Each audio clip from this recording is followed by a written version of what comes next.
Hello and welcome to the Ocean Impact Podcast. I'm your host, Tim Silverwood, and our guest on the podcast today is Andrew Davies, who is the CEO of B Lab Australia and New Zealand. So, as you might have guessed, this is a conversation all about B Corps and this burgeoning movement right across the world for businesses who are driven to not only make profit but to also leave a positive impact on people, place and planet. Ever since I learned about B Corps many years ago, I've been intrigued at the origin story behind it, where it's come from, where it is now, and of course, where it's heading. So in this conversation, we dive right into the big picture, the story globally, but also a bit of a peek into what's happening in Australia and New Zealand. If you follow Ocean Impact Organisation's journey, you would see that we have aligned ourselves with many different B Corps, particularly for the Ocean Impact Pitch Fest, which was presented by Bank Australia, but also had lots of other B Corps involved in the Pitch Fest Partner Network. We absolutely love what B Corps are all about and what the B Lab community are doing all around the world. So if you don't know a great deal about B Labs and the B Corp movement, this is a podcast for you. If you enjoy it, please share it around, tell your friends, and rate the podcast. Thanks for tuning into the Ocean Impact Podcast.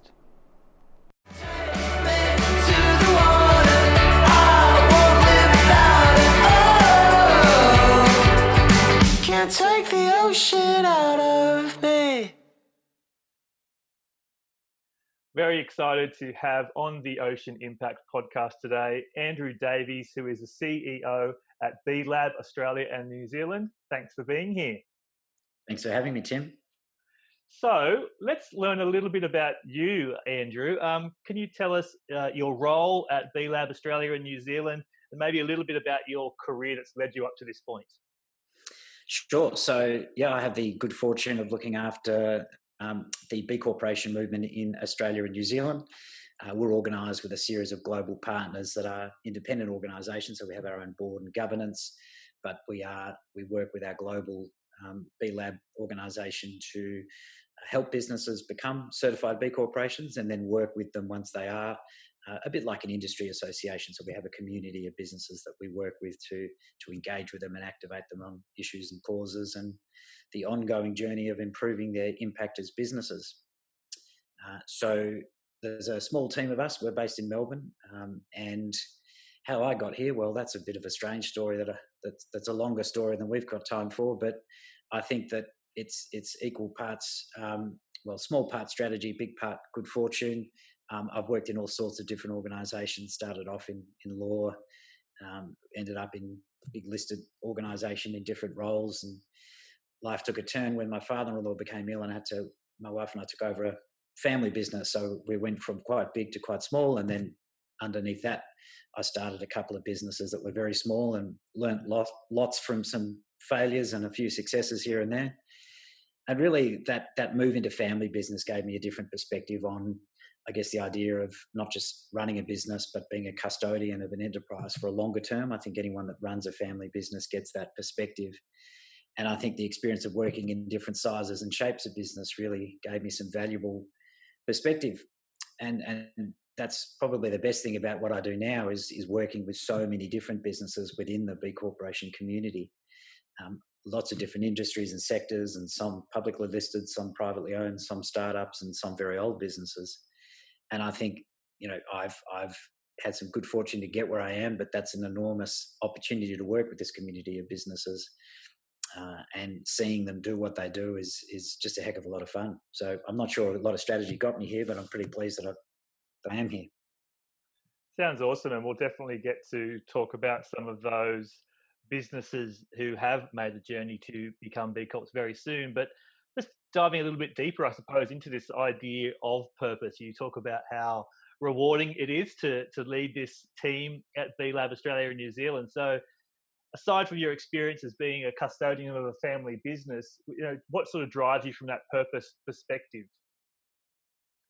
Yeah, well, I think to me, you tend to, probably early on in your career, you end up going down certain pathways. And for me, it was very much the private sector and the business world. And I think we're at this fascinating time where we're seeing the impact of businesses who can move capital and create solutions, as well as, of course, problems, on a scale far greater than many governments. And it's both a terrifying reality, but also quite an exciting one in the sense that harnessing that power is really significant for solving some of the challenges that face the world. So I see it both from the perspective of the need to act and act in response to climate change is probably the most obvious example, but also the opportunity to act, the opportunity to create change at quite a small level or a local community level. Business has a huge role to play. And I really see the conversation has shifted fundamentally from this idea that it's the role of businesses to make some money and employ people and provide jobs to a much more comprehensive relationship, which is the reality of how we live, where the vast majority of us work for businesses or start businesses. That's how we create livelihoods. But the concept goes much deeper than simply an income. It goes into how we live our lives and the well-being that we generate for ourselves. So yeah, I think there's something really positive in thinking about harnessing that power to create a positive set of impacts, and that's really what the B Corporation movement is all about. Gosh, you're certainly speaking our language there.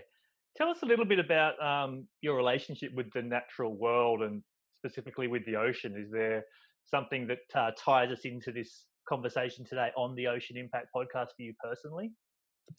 Yeah, look, I think probably the vast majority of Australians, the ocean to me represents escape and leisure time.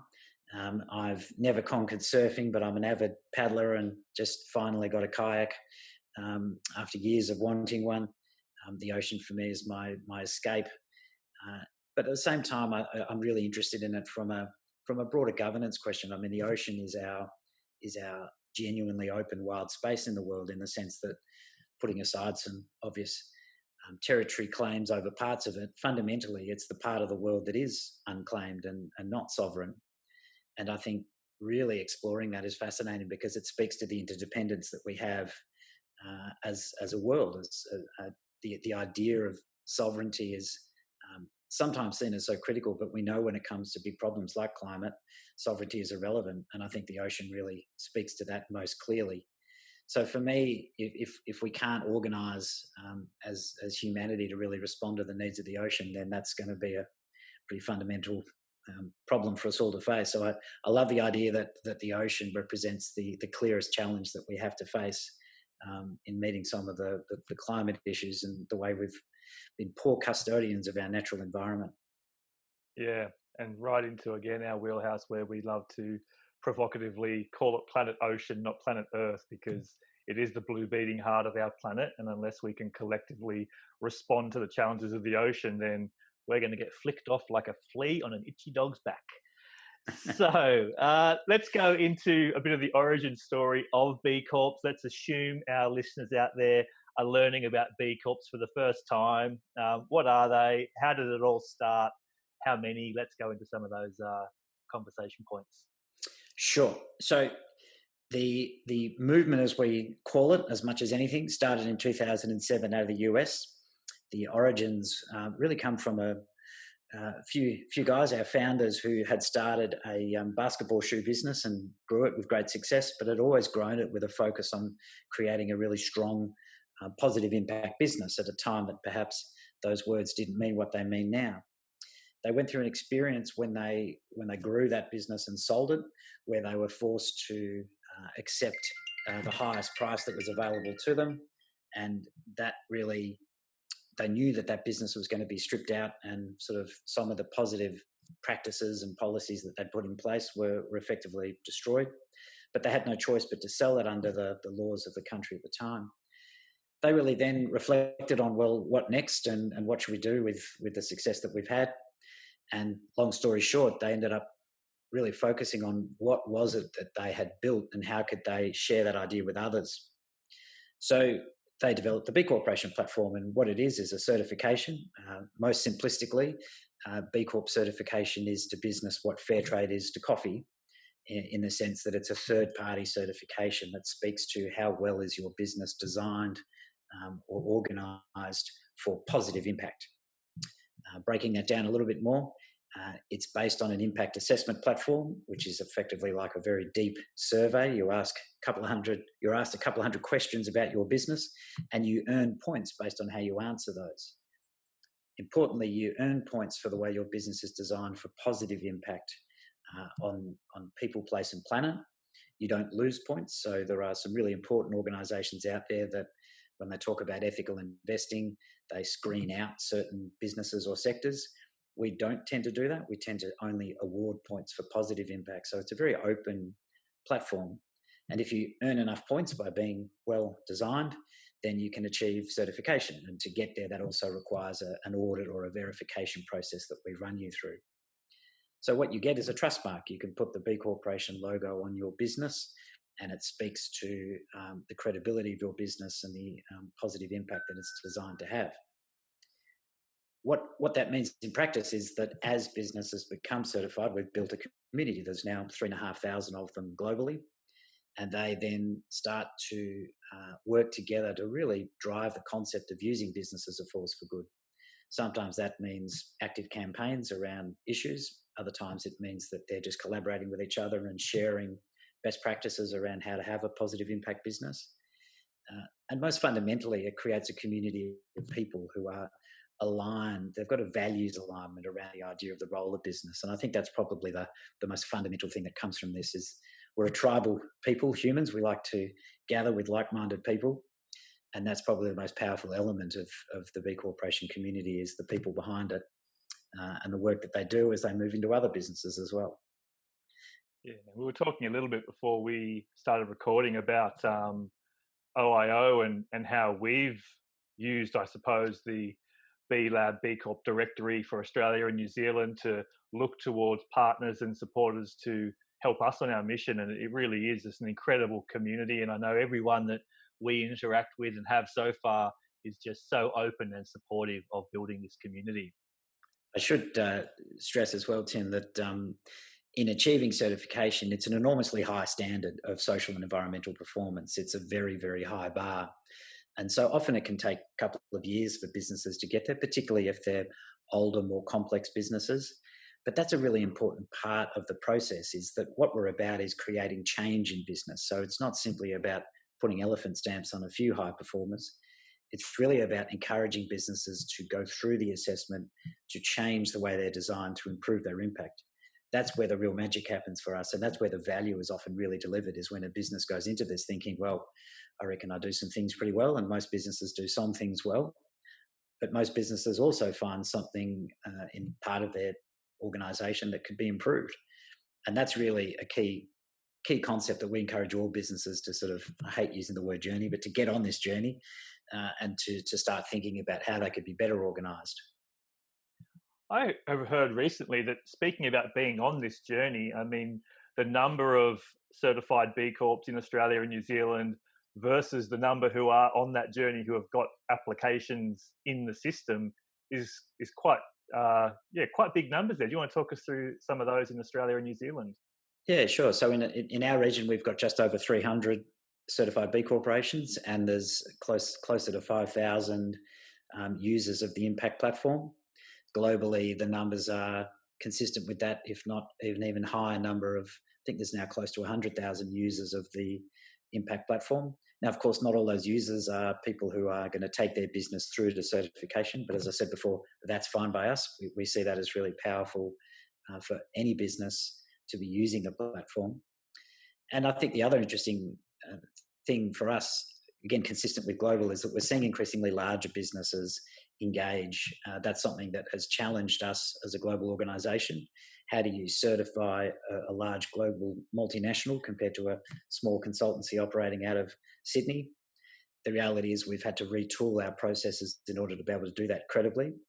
That's a really challenging exercise and results in very complex processes, but that's also, I think, a really positive thing to see very large businesses come on this process and think about how can we use this toolkit to improve. So you mentioned before the directory, so anyone can go and check that out now and see some of those 300 plus businesses in the region. But maybe let's talk about some of those bigger brands globally that have become certified. These will be some brands that obviously people listening in will be quite familiar with. Sure. I mean, one of our great global heroes, of course, is Patagonia, a business that is perhaps even better known for its position on multiple sustainability issues as it is for its products themselves. And they seem to be constantly pushing boundaries there in their approach to business. They are undoubtedly an impact-first organisation. Other brands that pretty familiar with people that have slightly different stories is someone like a Ben and Jerry's. Ben and Jerry's ice cream is really fantastic brand, whether or not their ice cream is your flavour of choice. They use their brand to really, in a very human way, challenge people to think about issues. They're not afraid to use their brand, and the way they do that is often with a good dose of humour. And then there's brands like Body Shop International, who again have got a long track record since Anita Roddick founded that business, based on a new approach to cosmetics and particularly focused on animal cruelty, and then having an impact in the developing world. So some of those brands, Body Shop is relatively new to the B Corporation community. Of course, its history goes back much further in terms of being a great impact-first organisation. But for its own reasons, achieving certification came later in its life cycle. Locally, we've also got some fantastic brands. Most recently, we've had Kathmandu certified, now New Zealand-based business. Synlait is another one that recently certified in New Zealand, perhaps not as well known given it's a milk producer, a milk nutrition company. But they do amazing things working with local farmers throughout New Zealand, where they actually have a pretty deep program for helping farmers improve sustainability on their farms, and they reward that through paying higher prices for milk at the farm gate. And digging into their sustainability programs is just fascinating how committed they are. Even though they're not running the farms, they see it as part of their supply chain responsibility. And it's a huge business. So getting them certified was a real challenge, but a really significant achievement for them, and I think for our B Corp community. And then there's other great stories. I think you've had a couple on your podcast already with people like Abigail from Keep Cup. Abigail Forsyth has been a leader in really driving the reusables movement in coffee cups. I think one of those great brands that has transcended from a simple product to a brand, and then a word that we all use now to describe our reusable coffee cups. So I think there's some great stories. I could kind of talk all day about these because, again, this is what excites me, really digging into what makes these businesses special. Yeah, and many more, I can imagine. Be remiss not to mention Bank Australia, who were certified this year, which is great to see. And another one that came up when talking about Ben and Jerry's was Republic of Everyone, a Sydney-based advertising agency who have done some brilliant campaigns with Ben and Jerry's, like the Don't Fudge the Future, and taking a real swipe at some political leaders who've been a bit stagnant on some of these global issues. And look, sorry, just on that one, I mean, Bank Australia is a great example of, where its brand starts and its impact focus finishes. They're one and the same. Bank Australia's very proposition is about creating change and stimulating conversations. And I think that really zeroes in on an interesting conversation in Australia, which is, that idea of the role of business is to kind of stick to its knitting and keep its nose out of what are sometimes called social issues. And that one fascinates me because businesses are people. They're just organised around a business. People don't go to their jobs and stop having opinions and thoughts and needs. And I think Bank Australia is a great example of a business that has really decided to put its own reputation and brand at the forefront of what it's for. And when you see that done well, it's incredibly empowering. Awesome. I was going to lead into this conversation a bit about campaigns, just following on from that chat about Ben and Jerry's and taking it to decision makers. So one campaign that you guys really had success with last year, and maybe you can tell us a bit of the story behind it as to whether it was intended to be as big as it was, and that was the Not Business as Usual campaign. What if you wouldn't mind telling us a little bit about that? Yeah, sure. Look, it is one of those stories that, to start off with, I certainly can't claim much credit for. So it was Future Super that put together a pretty simple website that was enabling any business to support the school strike for climate that was happening in September 2019. That was one of those build-up strikes that was really going to be quite high profile. Not Business as Usual was a simple website where businesses could pledge to support it by potentially giving their team a day off, or at least hosting a meeting in the afternoon to acknowledge the time of the strike, or any number of different small things. And it was a great idea because it allowed you as a business to simply show support for something that was started off really amongst a group of students. Then Intrepid Travel, another B Corp, came to us and said, hey, what can we do to either get involved or really boost this? And to Future Super's credit, it wasn't even clear at the time that they were behind it. They did not put their brand in front of Not Business as Usual. And so we went to the B Corp community and said, well, can we raise some funds to maybe get an ad in the papers to really build awareness of this in the business community? And we came back within sort of 48 hours with enough money raised from the B Corp community to put ads in 3 major papers and a big online spread as well, which really put a rocket under the campaign. They were full-page ads simply asking businesses to get involved, and it was under the banner of this is not business as usual. We can't simply keep acting as if this is not happening. So it put a rocket under the campaign. It created really great engagement. It re-stimulated that conversation in Australia about the role of business to speak out, which was great for us because obviously the core issue was about climate and the school strike, but it really agitated around that issue of what is the role of business to participate in these kind of conversations.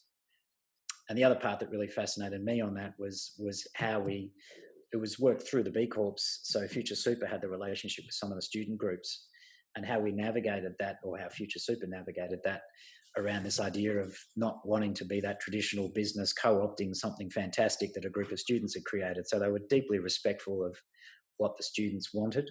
And I remember having phone calls where there was this incredible conversation where it was like, I didn't have direct phone calls with these organising students, but the people who did were sort of relaying back to us, and we were designing our strategy around the needs of some high schoolers. And it was incredibly exciting to think that these people have created something great, and our role is not to co-opt it. Our role was to try and amplify, and how do we navigate that from a governance perspective. So it's a really enjoyable activity for us, and we learned a lot from it. Yeah, and I remember it really well. Obviously, there was a lot of momentum building around that big September school strike for climate, and I attended the Sydney rally, and there was really nothing quite like it. But yeah, the fact that you saw those full-page ads and you could see that this was, transcending into, significant businesses was just a real compliment, I think, and really strengthened the entire campaign at that particular time. So you've been in the role now for going on a year and a half almost. So aside from campaigns like that, what are some of your proudest moments since taking the helm as CEO of B Lab Australia and New Zealand? Geez, that's well. Look, certainly that was an absolute highlight. I think that we've done a huge amount of work behind the scenes in the last year, working with our global organisation, trying to grapple with some of the issues that lots of organisations face around how do we create scale, how do we grow. We've got huge demand that at the moment we're struggling to service to get businesses through the certification process because it is so rigorous. It takes a lot of time, and there's been a lot of work behind the scenes. And on a personal level, I've really enjoyed working with this global organisation. Although occasionally it means very late nights and very early starts, and sometimes both on the one day. But to help craft an organisation on the inside and bring some business experience to that on a personal level has been really exciting. I think seeing the different businesses and getting to know them and seeing them interact with each other also makes me really, really proud, I guess, to think that we're connecting businesses who would otherwise not normally have anything whatsoever to do with each other, and getting them to work together to collaborate on campaigns like Not Business as Usual, but also just to collaborate on sharing ideas on how to be better businesses. So Intrepid Travel is a travel company, and they've been carbon neutral for 10 years now, which for a travel business is enormously challenging. And they've just completely shared all of their practices and policies and all of their learnings with the B Corp community as to how they've gone through that. And seeing them open source that information and seeing other businesses pick that up and fold it into what they do, that makes me pretty proud that B Lab is making that happen. So awesome! So I shouldn't take credit away from Intrepid for doing that, of course. Really awesome. And you mentioned there, those, I suppose, challenges around meeting the demand for those businesses going through certification. We've found it really interesting in just sort of the last 6 to 12 months, how many people in our community and network are now shaping opportunities to become consultants and aids to help people, businesses go on that B Corp journey. Yeah, and I think that there's really important value in that. I think that that's the other thing to understand about this is that for most businesses to achieve certification, they have to change something. They have to change often quite complex things. If they're a manufacturing business, changing certain raw materials or sourcing different power is very complex. And so there is a growing pool of consultants who can help a business get there. It's not as simple as simply changing a few HR policies, although that is also a really important driver, but that's an example of probably something that's relatively straightforward to do. I think in many cases it also prompts businesses to start to document things that they do that they've never documented before. And we've had great feedback too around the value of that. There's a fantastic business in South Australia in the Adelaide Hills called Unico Zello. They also have Applewood Distillery, and Laura and Brendan Carter started that business. They're winemakers, but they didn't own any land. They're a young couple, and they wanted to change the way farming was done, and they wanted to really connect with Indigenous custodianship of the land. So they really celebrate Indigenous traditional ingredients, and particularly in their distillery. And they realised that in order to impact farmers, they needed to have scale. And when they wanted to get certified, we were demanding that they show us documentation through their supply chain. That's a normal part of certification. So they had to sit down with local farmers and help them document how they do their business. And just the energy that they brought to this and the kind of the way they stuck to it, the persistence that they had to engage with these farmers, they've actually changed the way not just they operate, but a whole bunch of businesses in their local region. And again, that's a great example of, I think, businesses working together to create change. So for us, that's a really exciting process, notwithstanding it was bloody hard work for them. No doubt. So with OIO being a real, I suppose, champion of business for good and business as unusual and impact-driven startups, what would you sort of say to us to try and foster and support more businesses to go on the certification journey? Well, I think the easiest answer is keep doing what you're doing. I think the Pitch Fest competition was a great way to really start a really rich conversation around finding businesses that are impact first and having a significant impact on the world around us. I think as well, challenge for organisations like yours who is dependent on building good partnerships is to think about who you're partnering with. What are the businesses that you're looking to work with? So we've talked a lot about businesses changing themselves. It's another key driver is who are you doing business with and what's important to you in making those decisions. And something like B Corp certification can be a mark that you look for in forming partnerships. So I think that simply having the conversation around what it means to be an impact-oriented business is really important. Educating people about what that means. How can you, this idea of profit and purpose, how can you make money whilst solving a problem? And increasingly we see the two as certainly not a trade-off. And in fact, increasingly with bigger businesses, especially, a clear public benefit purpose will drive profit on a number of different levels. And you're seeing organisations like McKinsey and Deloitte's recently writing about how that is showing up in some numbers and data.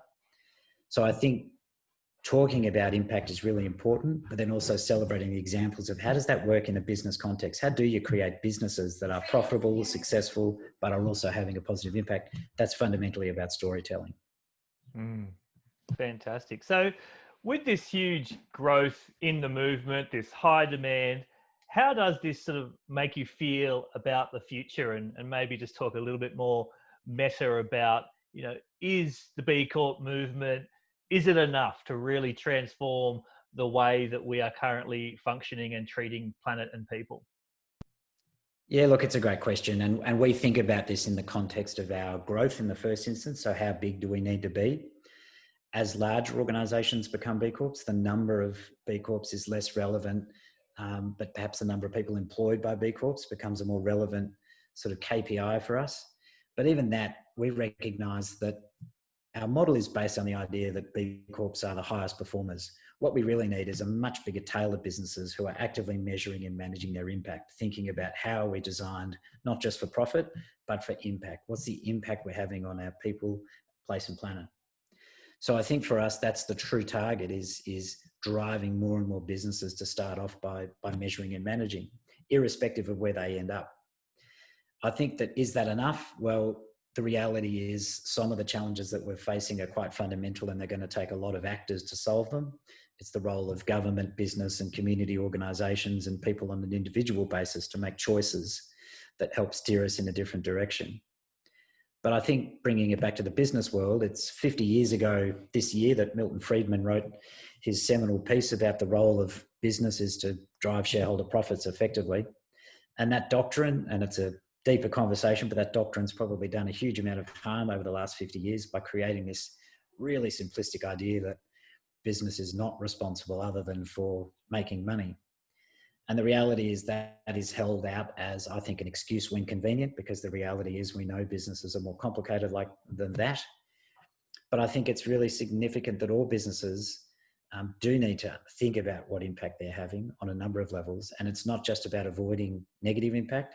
It's really thinking about, how can I make money and make a difference at the same time? And unless we get that to a really mainstream level, we're going to continue to be creating the problems. So it's not just about solving our current problems, it's also about a changed mindset to say that no business should exist that creates external costs it's not responsible for, or does harm to one group of people in order to bring a product to another group of people. And they're pretty fundamental basic value propositions.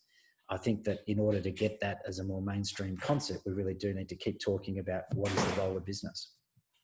What an exciting prospect to imagine a future where those considerations have been met. So why don't we sort of wrap that out with some calls to action, I suppose, for people out there, in whether they're entrepreneurs or business leaders or people in other segments of the community. What are some of those calls to action for people to take today's conversation and continue it in their own respective worlds?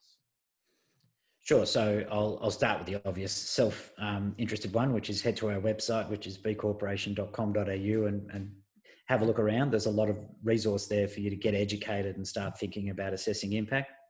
But I would also encourage any business to start, well, quite frankly, start with your vision or your strategic statement or whatever you call it. Tim Duggan recently wrote a great book called Cult Status, which really presents this very nicely. Put the words "so what" at the end of your corporate strategy statement, and then talk to your team, talk to your workers, your employees, your business partners, and find an answer to that question. Because if your strategy is to be the biggest or the best, or even if it's not quite so egotistical, if it's just to be something, put the word "so what" and then really kick around what happens next. And that's when you can start to really zero in on, why am I in business and what impact could I be having? So starting at that strategic level is great, and really involving the people who work in the business. I mean, the best conversations happen when you get that diverse group of people from across the business structure talking about why they're there. And we see that all the time in terms of one of the key value drivers for B Corps is a real lift in employee engagement. When you start to talk about why you're in business, the people who are most interested are not necessarily customers, but they're the people who show up every day to work for you. Fantastic. Well, I've really enjoyed this chance today to learn directly from you the bigger story behind B Corps, how you're tracking down here in the region, and of course, how people can continue the conversation and take steps in their respective worlds. Any final words from you today, Andrew? Anything that you'd like to mention before we close out this podcast? No, just look, all power to you and your mission. I think that you're really zeroing in on a very important issue. And I think, again, it's about empowering people to make choices in their daily lives as to who they give their consumer dollar to, who they give their investment dollar to, particularly through super funds. So I love the fact that you're celebrating some really important stories for businesses that are going to make a great difference to hopefully saving our oceans. So thank you for your work.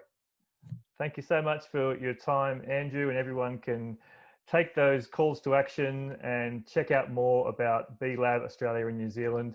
Again, thank you for your time, mate.